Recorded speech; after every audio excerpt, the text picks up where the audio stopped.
Call this meeting to order. Go ahead and stand up, please. We had Methodist minister pray, but he's no show. Gerald, you want to pray? Heavenly Father, we thank you for this country in which we live, for this opportunity that we have to go to the polls and select those who will lead us. Father, we pray that you will be with those who are before us this evening. Give them guidance. Pray that their decisions will be best for the people of this community. Thank you most of all for your Son, Jesus. In him we pray.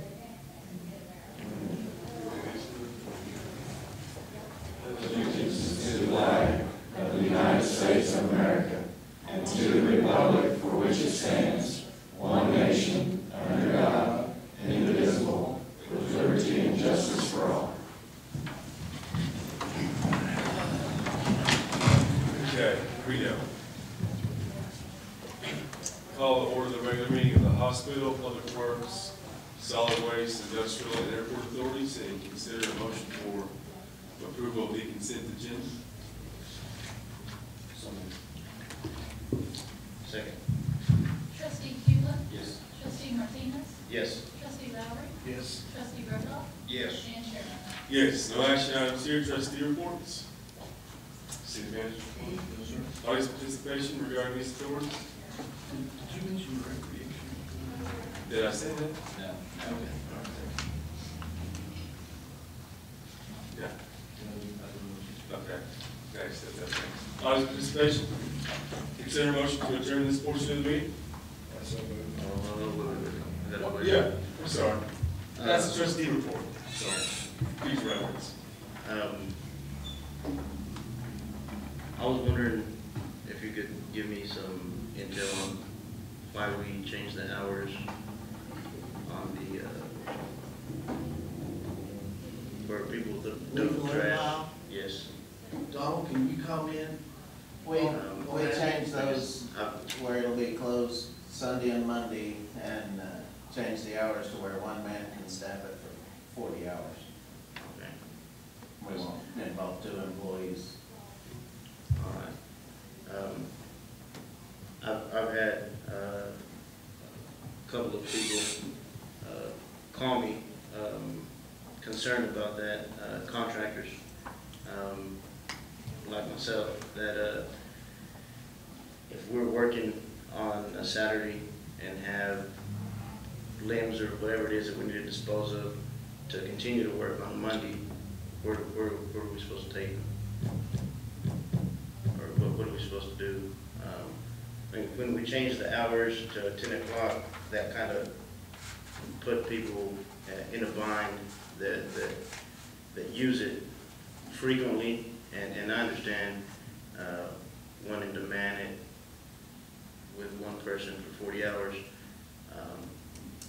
but well, the only way we can make everybody happy is keep it open 24/7. We all understand that.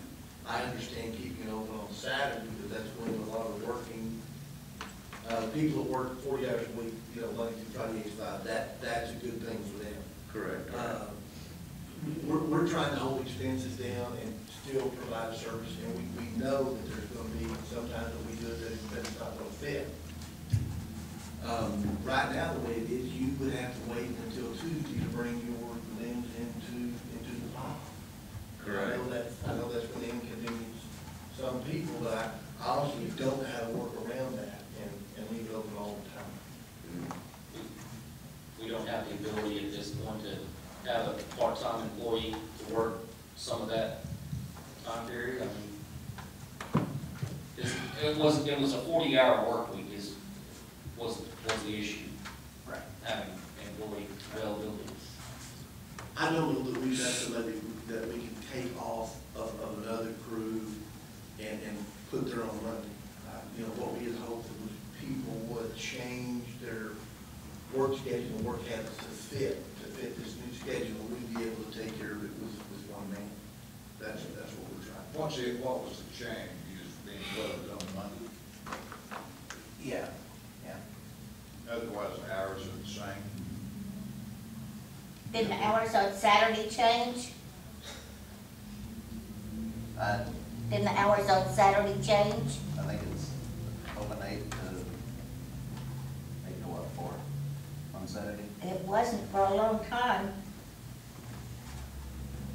But then those are the new hours, aren't they, Don? 8 to 4 on Saturday, which should satisfy a lot of the homeowners in town because they're not working on Saturday, so they have time to take off and take stuff over there. So, you know, we kind of gain some convenience for some people that can only do it on Saturday, and then we inconvenience some that we're doing it on Monday, but that's kind of what we're trying to do it with just one man. We're trying to hold expenses down. I want everybody to understand that.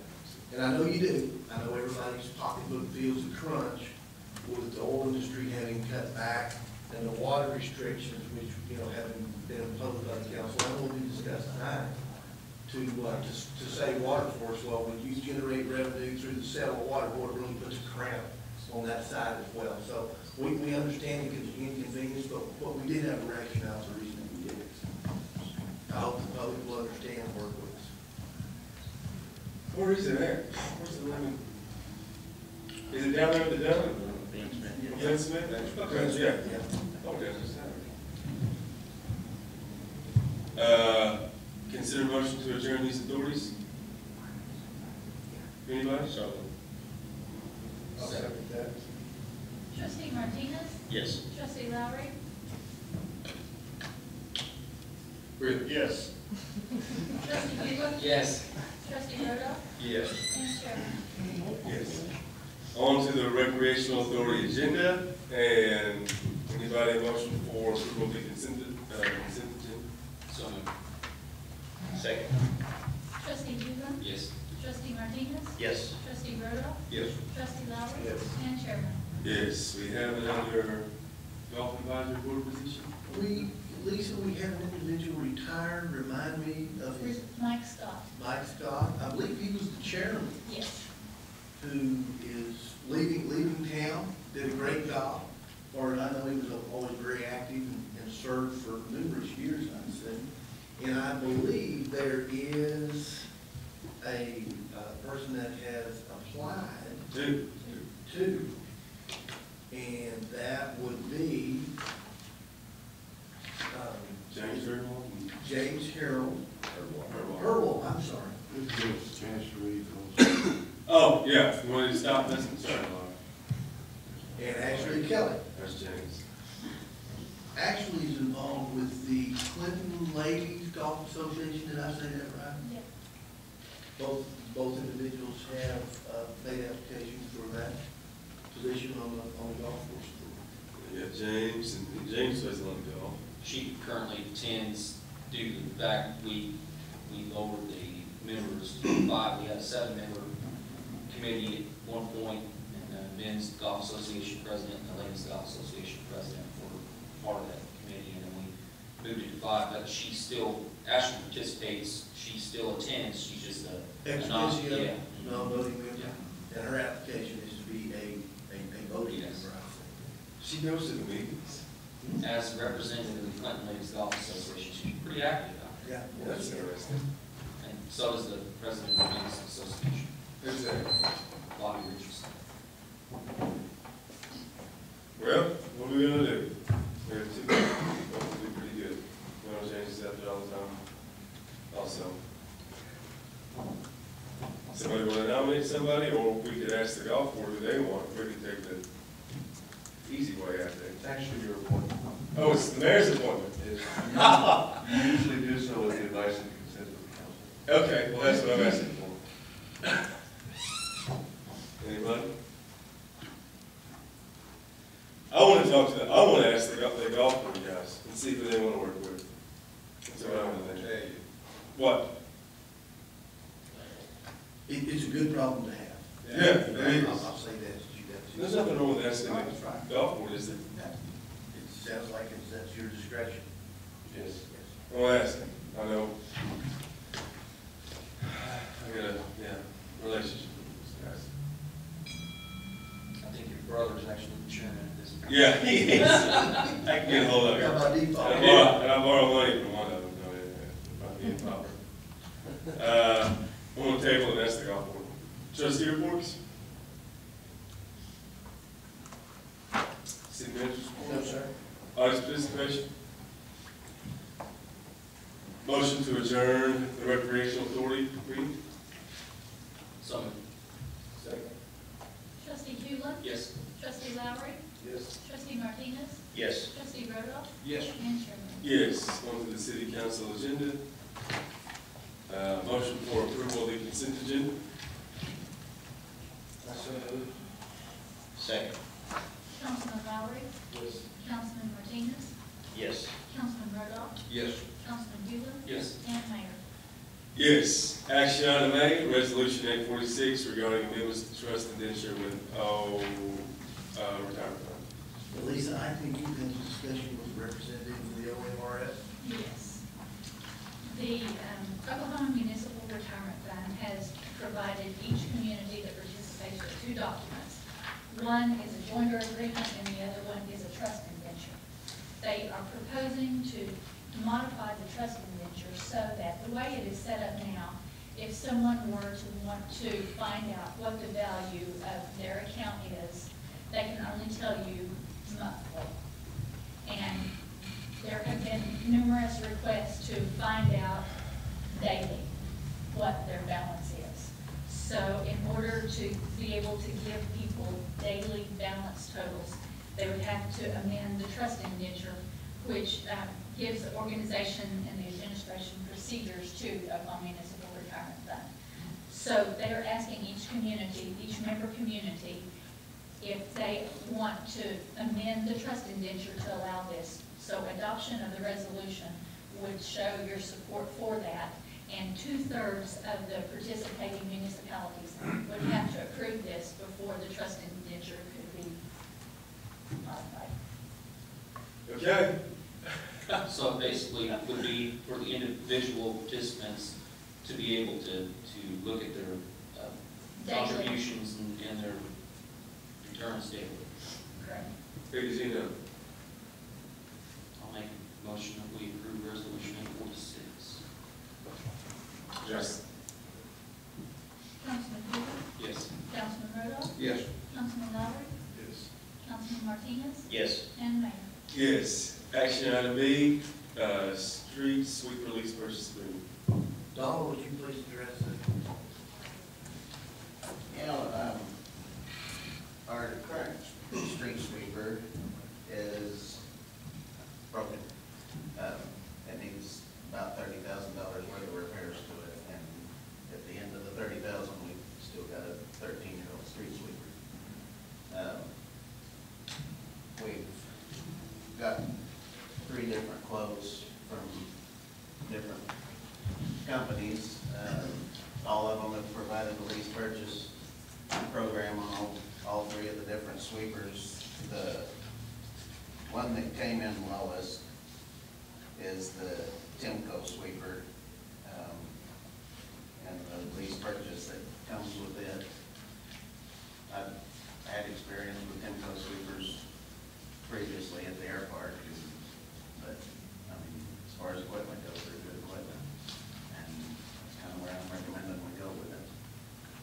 On the sweeper that we have now, they offered us a $13,000 trade-in on it, and for that, I think we should keep it and try to make it into a dump truck. Those chassis they make good dump truck chassis. And as far as the chassis part of the truck, it's still sound. The problem with the sweeper was in the little pony engine that runs the street sweeper proper. The flywheel came detached and went through the engine. I think that's what happened. So that one is shelled. And like Don says, you fix it and you still have a 13-year-old sweeper. So, and I think this is, y'all have had issues with this one through the years. Yeah, this street sweeper that we've got now, since I've been here, I know we've worked on it at times. And this company will delay payment until July the 15th of this year, so we can move it into next year's, and we can budget. We're looking at a 6-year lease purchase, I believe. Is that not correct? So I believe staff's recommendation is to purchase a Timco sweeper from United. Yeah, it's United and Givens.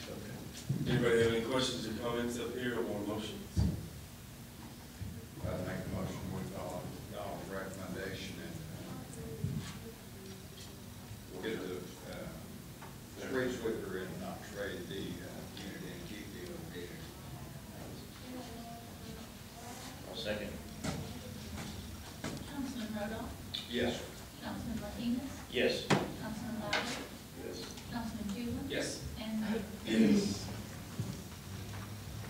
Action item C, water waiver request from Steve. I received a phone call from Mr. Diedrich, and he addressed some concerns or knowledge of our water restrictions, and so I asked him to come speak to you. He certainly is much more learned in this field than I am. So, Dave? I really appreciate you all letting me come up. This is one of the things in your waiver, you're allowing people to water for 30 days with a $50 fee. Really doesn't work, because a new plant planted today and watered the extra month still won't be established enough to make it through the hot, dry summers we have.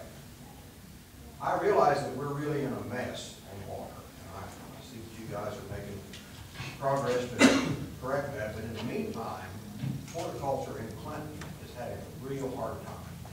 And I don't know if you guys realize that street appeal, curb appeal of a town is very important, and ours is in the we've got dead trees all over the parks. You guys have bought hundreds of thousands of dollars worth of trees and shrubs from me, not mentioned from other individuals. There are people that's got investments in landscapes and gardens. There's people that teach their children how to garden, how to grow nutritious foods, homeschoolers. There are people that are investing in commercial properties. And if we can't maintain some of that, and I realize that we're in a crisis, and I'm not asking for sprinklers. I think the ban on sprinkling Bermuda grass is great because it'll live. But big trees, like there were bur oaks in McLean Rogers Park that Sherry and I planted in the early 80s that were this big, died in 12. So it really concerns me that we're trying to push the burden of saving some water all onto the green industry. And that's kind of what we've done, because no other unnecessary water using group is sharing in this burden.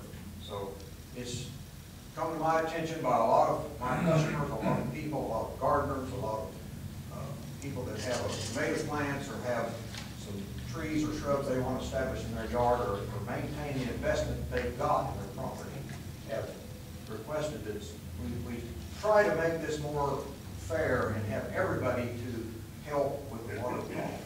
What's your recommendation? That's you guys' job.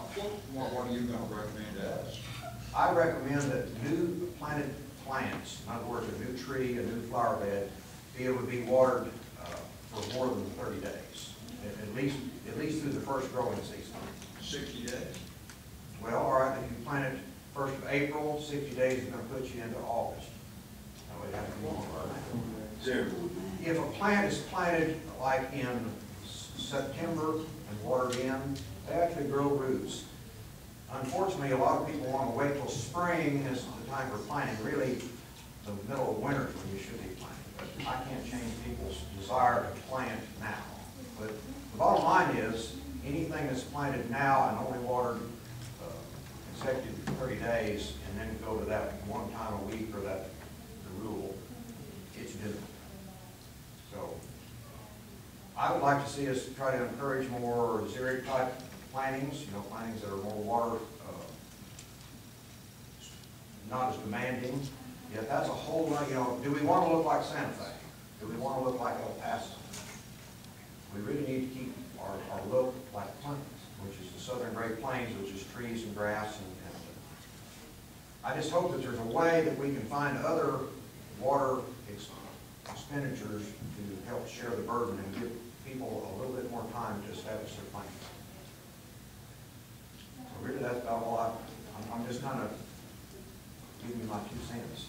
But it's really a problem. I'm having a lot of people that are pretty down the mouth. And we've had a lot of people leave Clinton.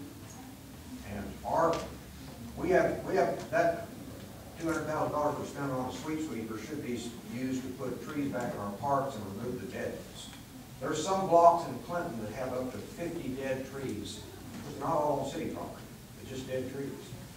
So when we do have one of those fronts that comes through in a big storm, you guys will need more than a street sweeper to clean up all the dead wood. I don't want to rail on. I appreciate the opportunity to visit with you. Mr. Weaver, did you and I have a conversation, was it in 2014, at the end of, was this the beginning of this ordinance, this latest ordinance? You and I had a conversation, and we, you and I discussed at that time, the time periods for establishment of growth, and I distinctly remember talking to you about what ODOT determines as a time period for watering to establish growth periods. And at that time, there was no, there wasn't any voice of concern. ODOT requires a sprinkler system on all of them. You didn't voice any concern at that point about the 30-day period at that time to me. And I just wondered, what has changed in a year? Well, we were still under the same conditions that, you know, I don't environmental remember conditions. our discussion, to be honest with you, but I guarantee you that I've been in horticulture since 1965, and you could not plant a tree, water it for 30 days in Clinton and expect it to live, or any place west of Oklahoma City. So I don't remember our discussion. I do know that all of the ODOT grants that we did in Division 5 had drip irrigation on them, and it was used for 3 years. So I don't really remember our discussion. If you plant a tree after they go dormant in the fall, you can water them, and you could go 3 months without watering them again. But once they go to growing and it gets 100 degrees, they've got to have supplemental water. And that really goes for tomato plants, a vegetable garden, a shrub, a rose bush, anything. I know it's a challenge, but I do think that there's other water. I know where there's a swimming pool that was built and filled just wheat, and that takes as much water as you can water a lot of trees with. So I'm asking you to help us figure out a way to equal the burden on all of us. Clinton Laundry did a good thing by going a well. I know they didn't do it necessarily just to be great citizens. They did it so they're sure they had a business. And that's kind of what the green industry is asking for. It's a way that we can stay in business. So if we extend, on new stuff, it sounds like it's asking for some pretty tight changes, right, or pretty specific changes. New plans extended for 90 days, right? So we make that vote, we make that change, and then as the summer progresses, if we decide that you can't spare it, or we have to make a change, we can sit up here and we can make a change. Is 90 days acceptable? 90 days would age a lot, you know, that would get us, let's say, April, May, June, July. That would put you to the fall. You would have more of a root system. I think we also need to see if we can get the newspaper to really stress the importance of mulch, the importance of not using sprinklers. I think you got his ear. In other words, maybe some articles on the proper way to install new plants and hopefully to get them to survive. I have a tremendous amount of mulch that anybody that wants to come out and get it, I'm sure the city, don't you all have a chipper and you cut grind a lot of these branches? Mulch is really our friend out here. You can cut the amount of water a new plant needs by half if it's properly mulched. And so I think part of it's an education thing that we can do, because I know that you guys think, and that's the reason I've always been hesitant to come to the board, come to the city council, because you think, God, that guy just wants to sell you some more trees. I've actually donated scores and scores of trees and plants to the city of Clinton. I've spent my whole career trying to make this a beautiful town. And it's pretty sad to see what's happening. And so I'm not here just as a nurseryman, I'm here as a person who was born and raised in Clinton my whole life.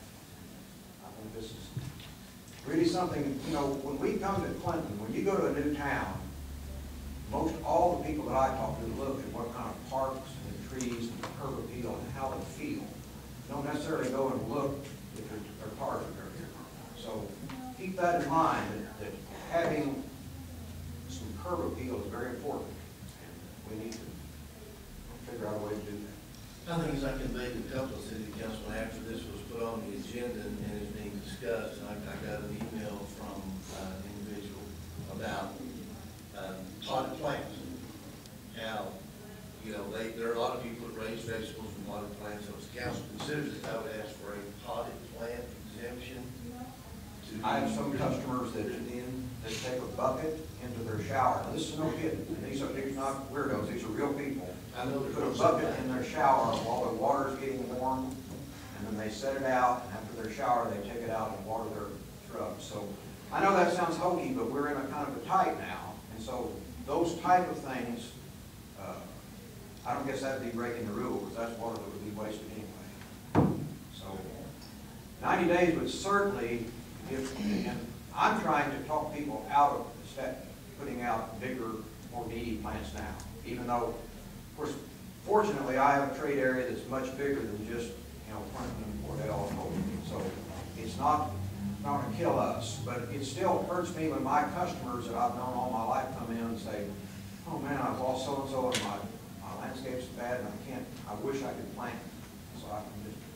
Donald, isn't Foch producing kind of at the maximum level that they can right now? Yeah, I mean, it varies, but yeah. And right now, that's our sole source of water. You don't have the Dixon well online yet? No, we do not. And that's only 500,000 gallons a day when it goes online. Right now, even if we wanted to turn all the sprinklers loose and save all the trees, we simply do not have the water. And in the ordinance, is this the one that has the soaker hose? I believe so, yes. But going back to what he was saying a while ago, like ODOT requires, you know, a drip irrigation with a soaker hose. Yeah, it's sort of the same thing. There's, you know, all types of emitters and how much they put out per foot, per gallon, per hour. So a lot of these soaker hoses you buy at Atwood that are kind of black hoses that weep our water so hard that within 30 days they've become a garden hose, not a weeping hose. So, You know, Steve, our ordinance refers to new sod as well as new shrubs.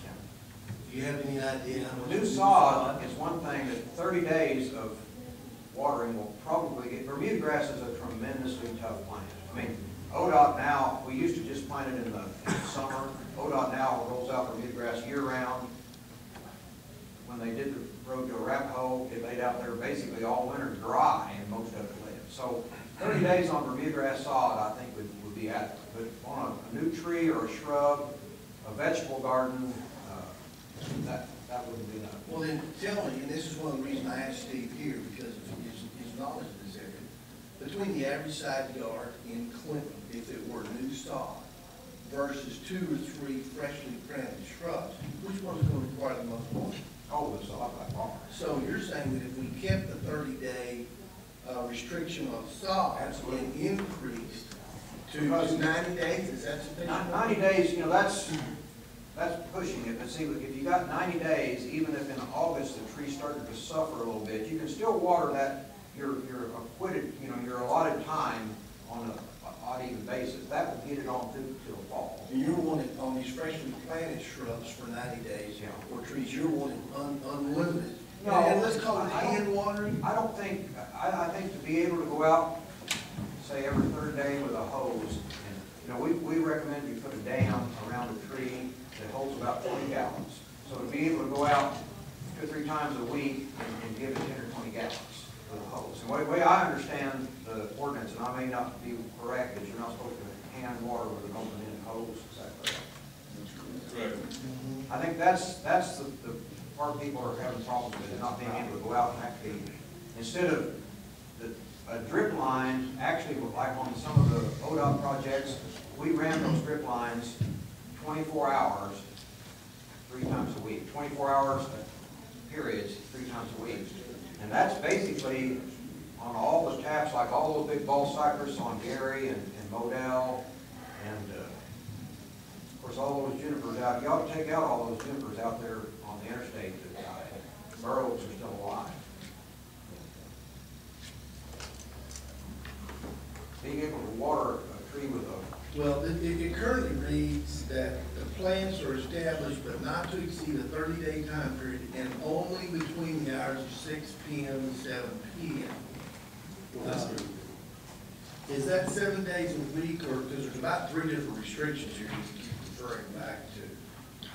Well, I think that's probably one of the problems is people are having trouble really understanding the ordinance. Because I get people commenting, you know, all kinds of things, so. Could you provide us with some type of recommendations, written recommendations that we could look at? Yes. We're sitting here talking about things and it's gotten a little bit confusing. Could we get some written recommendations from you, Mr. Beaver, and let us look at those recommendations and have some time to Yeah, let me consider those? you know, write something up and I'll send it to Mark. Can I email it? Yes, you can. And then you guys could look it over. I'm not asking for all the water in the world, but just a little bit of a relief from this not being able to water a new. There's people that aren't even going to plant a tomato plant. Because we, you know, have all kinds of public. There's some people say, hell, I'm going to water my backyard. I don't care what they do. Then you've got other people that are very conscientious and they're going to. So I'd like to fix it where we don't put people, make them law breakers if we can help it. You know, to establish a new plant. And I think as, you know, as our water issues, which I have faith that we will solve this and we will have rain again, and maybe we can go back to making this the green, beautiful town it's always been. Thank you. That's the plan. I'll give that to you. Thank you. Good stuff, council reports. I would like to hear from Donald on what's happening on water. Can you bring us up to speed on the Dix well? Donald and I left here at 8, got back at 4:30, spent the day at DEQ. We didn't talk about water. The site prep on the dirt around the well was completed today. The forms for the concrete for the building are gonna be started tomorrow. They're gonna pour either Friday or Saturday. The well house building itself is gonna be here Monday, and we're gonna try to get that on the concrete and attached probably Monday or Tuesday, depending on what time he gets here with the building. All the internal controls and all of that are on their way. There's a 2-week lead time on them, so we're 2 weeks out from getting all the internals put in the building. It's really rolling fast now. That was a result of the meeting we had today. Donald, I think you went out to bid or requested bids from 5 different vendors. You got 2 bids back. And after we met with the engineers today and determined that yes, we had in hand what we needed, then the phone call was made between Oklahoma City and Clinton to get started. When is the pipeline from the Dixon well to our 24-inch line, is it hooked up? We did that last week. Can we, in case of an emergency, can we go ahead and? We don't have the downhole pump and the controls yet, so no. Then will we have the downhole pump? I'm gonna say in a couple weeks. They will have to bid, the engineer's gonna send the bid on the pump out, this week, is what they're supposed to do. We're not getting some oddball pump that. No. No. That was one thing that, Donald's words were, I don't want to change this every 2 years. We want the best down that hole so that we don't have to. Yeah. Stop we it don't up. need some No, over-engineered. no, that's not the plan.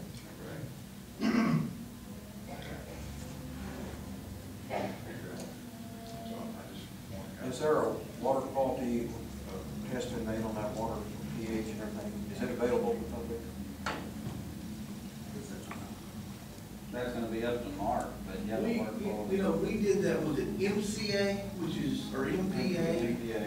That was required by DEQ on the raw water to see exactly what's in there.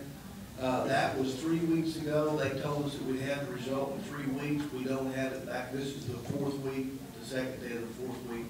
We expect to have that back then. And remember, ultimately, this water will be run through the RO plant, which strips it of virtually everything that's in it.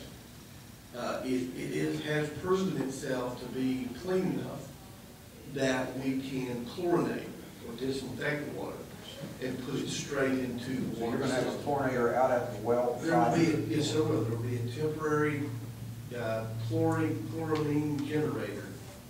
You just got over my page right there. By the way, so one thing I forgot to mention, that the two bleed-offs, the one at White Dog and the one out at Cheryl Esri's, is 27,000 gallons a month. So there's enough to save a lot of trees. I actually timed it and measured it. Even though you've cut it down a lot out of White Dog to a small tube, you'd be surprised how a little bit of water goes a long ways. I'm gonna make a real short comment and let Jeremy follow up. DEQ requires us to deliver a certain amount of chlorine that comes into the water to certain points. And if you have lines that don't have a high degree of flow on them, the only way that you can get that chlorine residual is, and I don't like it, is flush that line. Because if they catch us delivering water that doesn't meet that chlorine residual rule, we don't want to walk in here with a piece of red tape and shut this down. So that item disturbs me as well. But sometimes there are state laws that tie our hands. I think that's true, and I agree, but if we ever do run a line way off, why don't we loop it? We went out with a 2-inch, why didn't we come back with a 1-inch and put a run boss to keep it flowing, then we wouldn't lose any. That's one of those things I inherited, I didn't do, Yeah. so I can't. You got a good answer for I that. think Don was on the council then. I think you. So actually, I think all you guys, the engineer was assured you, the council, that there would be enough usage out there that it wouldn't be a problem.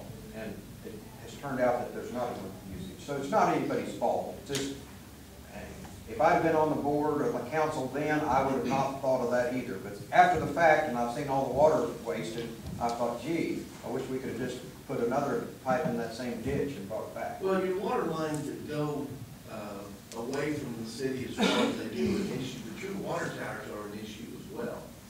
Those bleed off a lot of chlorine, especially in areas where there's not a high degree of use. And, one of them is the airport gun barrel. Is that what we refer to it as? We actually took that offline last year. We lost a little pressure out there, but we quit pushing water up in it just because the boiler Western Oklahoma Sun was taking all the chlorine out. So we tried to do things to get away from some of that loss, but you can only go so far. Good stuff. Other council reports?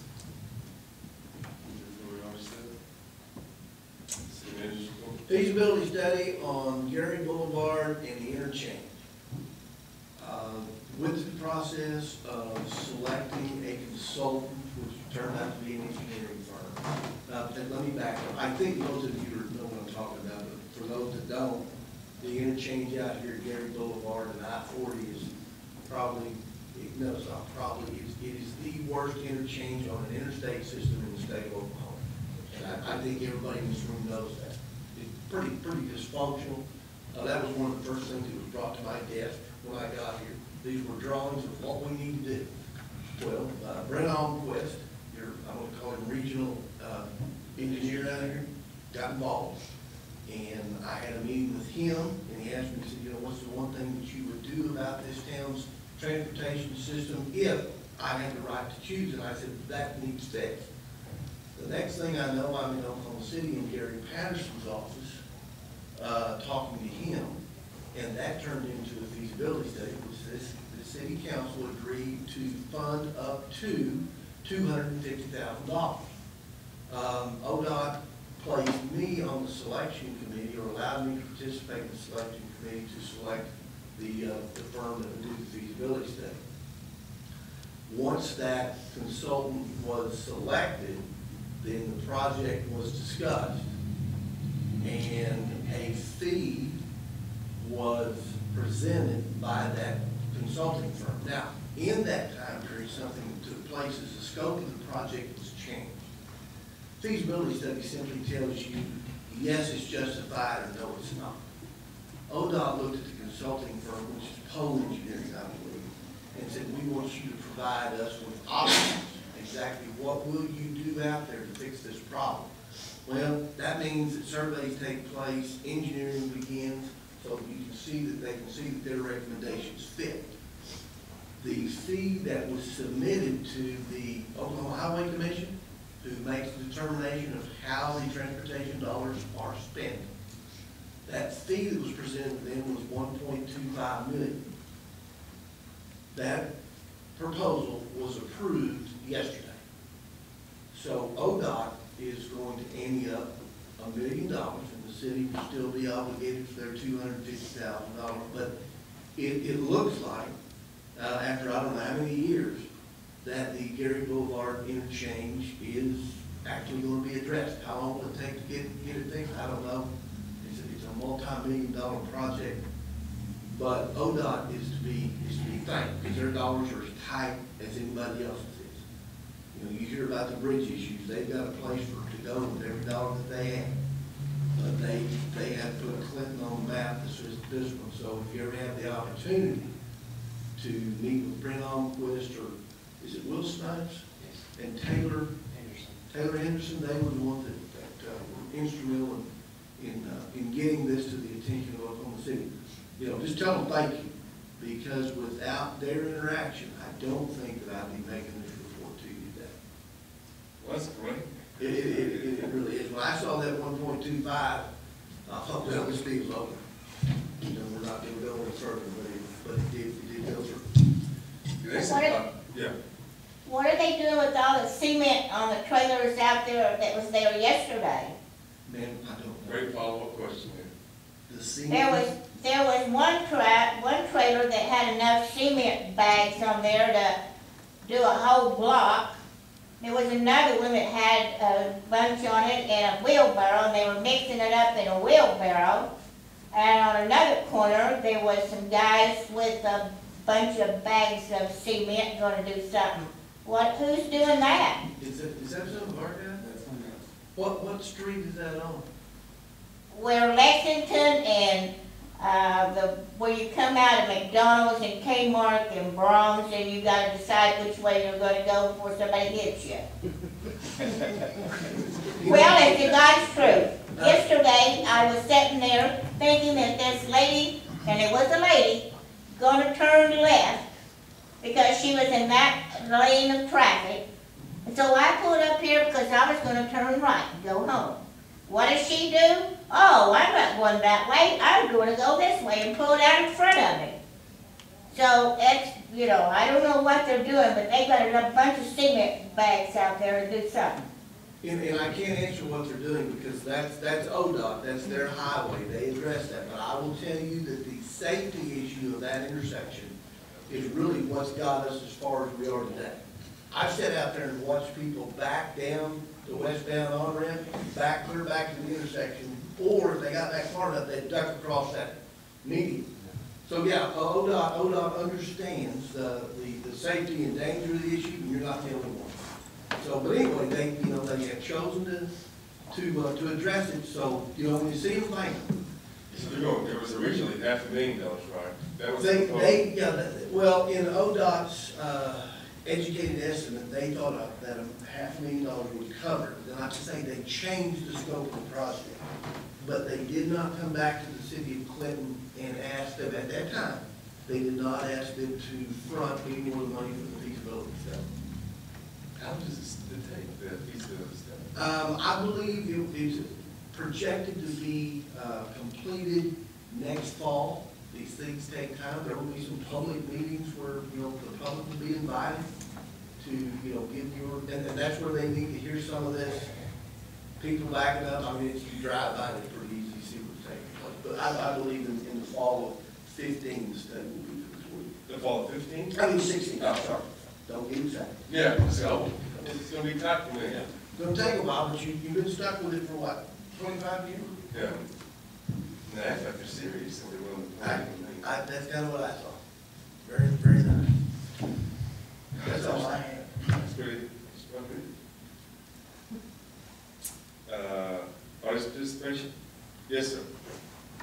Floyd Hoffman, I'd like to know what the city's gonna do about the water. I keep hearing we're gonna have water by March or April, and we've been paying now since the first of the year for water, we're not getting anything, except a runaround. Time for the city to get off the duff and get a date set and get that water here. You've got Canute out there bringing in water. You got 2 wells out here you've dug already, and it's still not coming in. You got wells over here at the golf course, all around the golf course, and up in Westall and the Westall River Valley. We're still not getting water in. When are we going to do it? When is the city going to get off the duff and do it instead of passing the buck? Lloyd, let me respond to that. We've only drilled 1 well, and if you don't understand what we have to go through with federal regulations, with DEQ. You declare emergency. Emergency, you don't have to go through all that. We don't have to go through all that, but we still have to go through DEQ in Oklahoma City. And we can put enough pressure on DEQ if everybody will. You bring up Canute, and we're working daily with Canute. I checked on it this afternoon. Canute is starting to drill their wells. Yes. They haven't drilled a well yet. They are in the process of drilling a well. We cannot do anything about the Canute water until we see that they have wells. Well, we still haven't got the Clinton Dam ready to go. So how are we gonna bring water in there? You haven't got a ditch dug. Well, right out loud, you know where you're gonna put the ditch in, why didn't you do it? We can't dig the ditch until we know that, that they have their wells finished. Once they get their wells finished, we will get, with the engineer, and he'll prepare a plat for the pipeline to be constructed. Well, you know where they're gonna drill. They know where they're gonna drill. And they know where the water is. And we already got out here, and we don't have it dug and connected yet. Yes, it is. We've got the golf course over here. We know there's water there, but we haven't got done anything on that. We're working But daily. we've been paying now since January on this thing, and we don't get our drop of it. In fact, we're getting cut back more. So We're working on it daily, Lloyd. I understand, but we need a time frame where everybody on the same ball, instead of waiting to test the water today and tomorrow we do something else.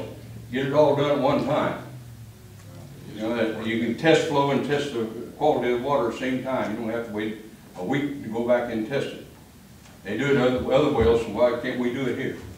But it's different on municipal wells. Any other participation? Yes, ma'am. I'd like to mention something.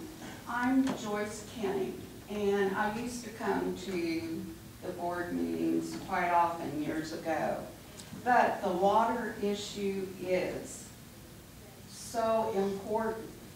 But I don't think people realize how important it is when you see sprinkler systems going.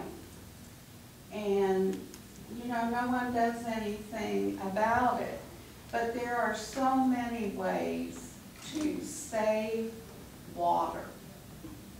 You mentioned putting the bucket in your shower. You would be amazed. I do that. We do it too.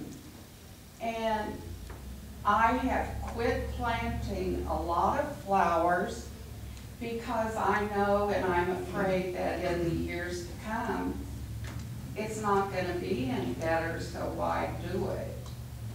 And now I know that you're going to think this is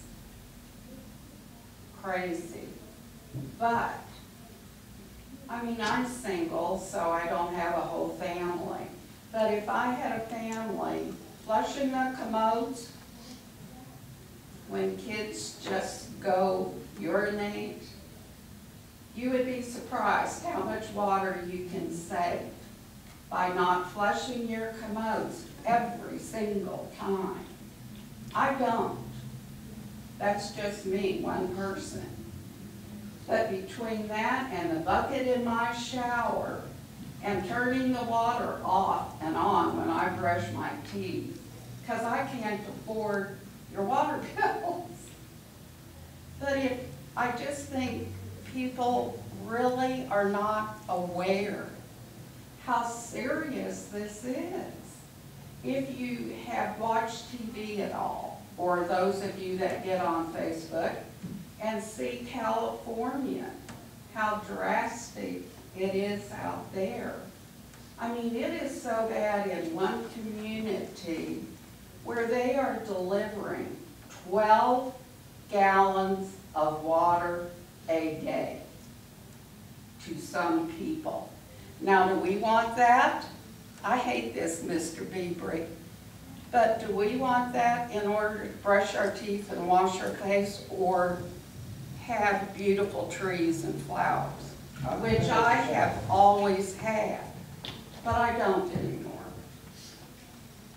And I've been wanting to say this now for some time, and I think the newspaper could do a little bit more.